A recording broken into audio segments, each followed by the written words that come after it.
Hey YouTube, welcome to Luke's ridiculously short tool guide where I share my opinions on tools or tool topics or other general topics in less than 1 minute. Today's topic is pliers.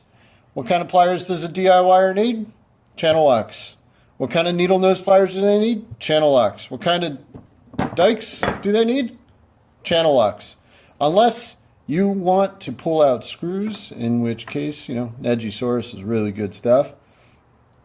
Craftsman? Nah. Vice grip? DeWalt? Knipex? Overpriced.